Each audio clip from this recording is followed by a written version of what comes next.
पुण्यश्लोक अहिल्यादेवी होळकर सोलापूर विद्यापीठात आपले स्वागत आहे। येथे विद्यार्थी त्यांच्या आवडीनुसार त्यांच्या इच्छित अभ्यासक्रम आणि महाविद्यालयांसाठी प्रवेश अर्ज भरू शकतील। ते पदवीपूर्व, पदव्युत्तर आणि पीएचडी परीक्षांसाठी अर्ज करू शकतात। मदत विभागात तुम्ही अर्ज प्रक्रियेचा व्हिडिओ पाहू शकता आणि माहिती पुस्तिका डाउनलोड करू शकता, ज्यामुळे अर्ज प्रक्रिया कशी पूर्ण करायची याबद्दल अधिक स्पष्टता मिळेल। विद्यार्थी पृष्ठाच्या उजव्या बाजूला नोंदणी टॅब तपासू शकतील। अर्जदाराने नवीन नोंदणी टॅबवर क्लिक केल्यानंतर त्यांना नोंदणी पृष्ठावर निर्देशित केले जाईल, जिथे त्यांना विनंतीनुसार आवश्यक तपशील प्रविष्ट करावे लागतील। नाव त्यांच्या पदव्युत्तर मार्कशीटनुसारच असले पाहिजे, कारण अर्जात तेच नाव देखील दर्शविले जाईल। नाव बदलताना विद्यार्थ्याने खूप काळजी घ्यावी, कारण एकदा नाव बदलले की शिक्षक कोणत्याही परिस्थितीत ते बदलू शकणार नाही।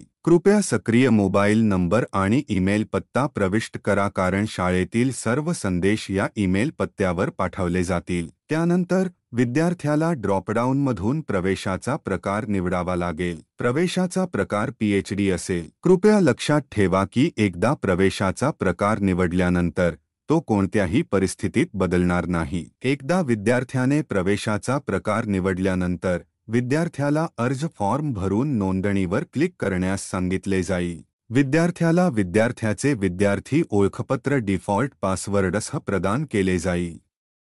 त्याच ईमेलमध्ये तुम्हाला एक सूचना मिळेल। तुमच्या विद्यार्थी ओळखपत्रावरील सर्व कागदपत्रे मिळाल्यानंतर तुम्ही पृष्ठाच्या उजव्या बाजूला असलेल्या लॉगिनवर क्लिक करू शकता आणि अर्ज फॉर्मसह पुढे जाऊ शकता। अर्ज प्रक्रिया 3 भागांमध्ये विभागली आहे: वैयक्तिक माहिती, शैक्षणिक तपशील आणि अपलोड कागदपत्रे। लॉगिन पृष्ठावर विद्यार्थ्यांना अर्ज पृष्ठाच्या उजव्या बाजूला वर क्लिक करावे लागेल किंवा ते प्रवेश प्रक्रिया पेजच्या डाव्या बाजूला वर क्लिक करू शकतात। आता शेवटचे, पहिले आणि मधले नाव प्रविष्ट करा। पुढे मागील नावांचे शब्द तपासा। आता वडिलांचे पतीचे पहिले नाव, आईचे पहिले नाव प्रविष्ट करा। आता तुमच्या आधार कार्डनुसार नावे प्रविष्ट करा। त्यांचे वैयक्तिक तपशील जसे की लिंग, जन्मतारीख, रक्तगट, आधार तपशील, धर्म प्रविष्ट करणे आवश्यक आहे। प्रवेश श्रेणी, जात श्रेणी, तुम्ही विशेष सक्षम आहात का, मातृभाषा आणि वैवाहिक स्थिती। आता नागरिकत्वाचा देश आणि अधिवास राज्य निवडणे आवश्यक आहे। जर विद्यार्थी भारताबाहेर असेल तर क्षेत्र निवडा।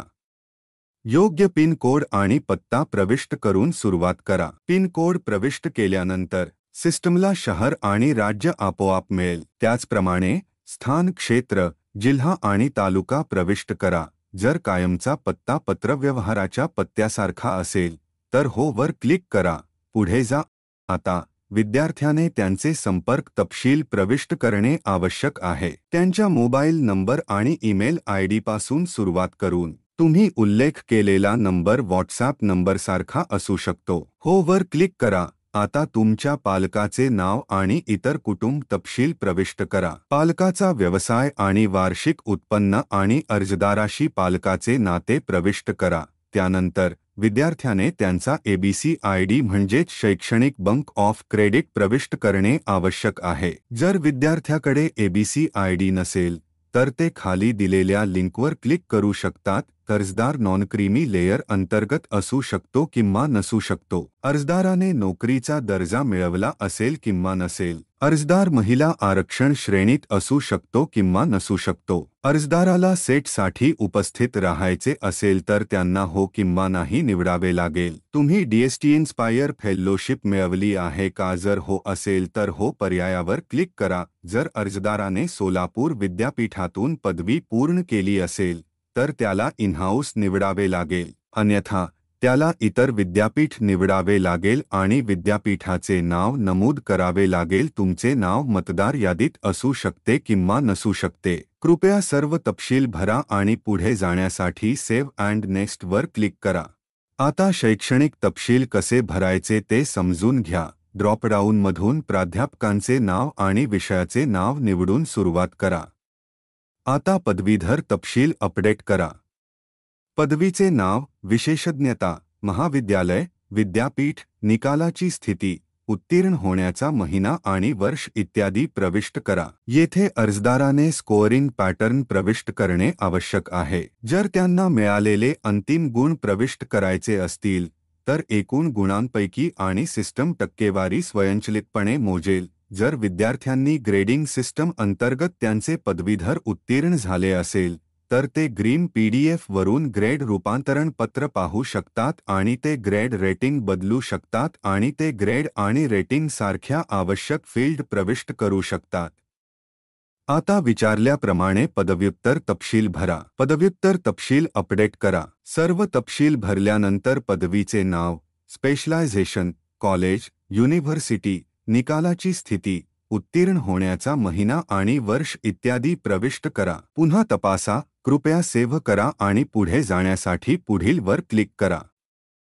आता पेपर कसा अपलोड करायचा ते समजून घ्या। प्रक्रिया सोपी करण्यासाठी आम्ही पेजवर काही माहिती दिली आहे, कृपया ते काळजीपूर्वक फॉलो करा।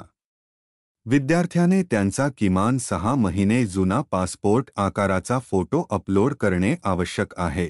त्यानंतर त्याला एका साध्या कोया कागदावर स्वाक्षरी करावी लागेल आणि स्कॅन केलेली प्रत अपलोड करावी लागेल। नवीनतम पदवीपूर्व आणि पदव्युत्तर मार्कशीट अपलोड करण्यासाठी पुढे जा। तुमचे जात प्रमाणपत्र अपलोड करा। पेपर अपलोड करण्यासाठी विद्यार्थ्याला फाईल निवडा बटणावर क्लिक करावे लागेल। त्यानंतर फाईल निवडा आणि अपलोड वर क्लिक करा। अपलोड केलेले कागदपत्रे पाहण्यासाठी तुम्ही आय बटणावर क्लिक करू शकता आणि कोणतेही कागदपत्रे काढण्यासाठी बिन बॉक्सवर क्लिक करू शकता। अपलोड केलेले कागदपत्रे पाहण्यासाठी कृपया पुढे जा बटणावर क्लिक करा आणि पेमेंट करा।